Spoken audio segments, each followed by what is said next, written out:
વ્રતપુર મહિમા કયો ન જાય, કદી મુખ શેષ સહસ્ર કલ્પ ગાય.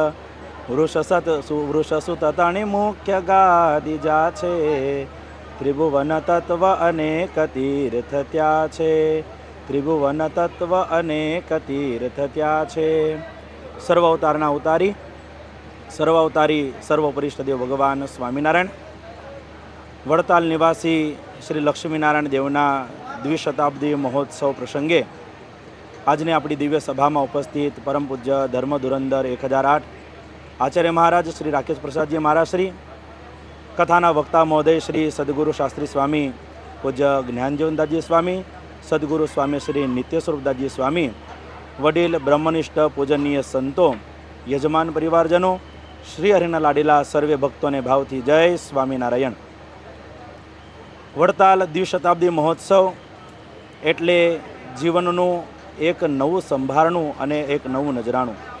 ભગવાન સ્વામિનારાયણ પૃથ્વી પર પધારી સ્વયં જ્યાં ભૃગુનંદિની લક્ષ્મીજીએ તપ કરી ભગવાન પાસેથી વરદાન માગ્યું અને તે જ સ્થાનકને વિશે ભગવાન નારાયણ, ભગવાન સ્વામિનારાયણે સ્વયં બાથમાં લઈ અને લક્ષ્મીનારાયણ આદિક દેવોની પ્રતિષ્ઠા કરી છે.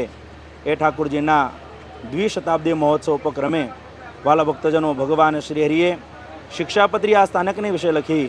સાથોસાથ સંપ્રદાયનું સર્વોચ્ચ ગૌરવ એટલે આચાર્ય પદ, એ આચાર્ય પદની સ્થાપના પણ ભગવાન શ્રી હરિએ આ વડતાલ ધામમાં કરી છે. ત્યારે ભગવાન શ્રી હરિના ચરણોમાં પ્રાર્થના કરીએ કે લક્ષ્મીનારાયણ દેવ દ્વિશતાબ્દી મહોત્સવની અંદર તન, મન અને ધનથી જે યજમાન પરિવારોએ સેવા કરી છે એ તમામ ભક્તો પર ભગવાન શ્રી પોતાની કૃપા વર્ષા કાયમ વર્ષાવતા રહે. કારણ નિષ્કળાનંદ સ્વામીના મતે સ્વામીએ ખુદ લખ્યું છે, જેણે કરી મંદિરની સેવા, જેણે સંત સેવ્યા મુક્ત જેવા, એનું ફળ છે અક્ષરધામ, પામી થાશે તે પૂરણ કામ.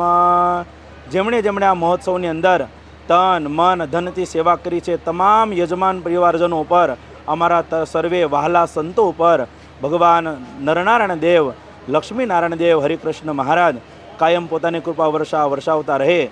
ભગવાન સ્વામિનારાયણનું સર્વોપરીપણું, ધર્મકુળ પ્રત્યેનો પ્રેમ, સંતો પ્રત્યેનો પોતાપણાની લાગણી અને આપણે સર્વે એકમતે થઈ એક સાથે રહી ભગવાનની ભક્તિ કરી અને તે ભગવાનના ધામે સુખે સુખ્યા થઈએ એટલું કહી મારી વાણીને વિરામ.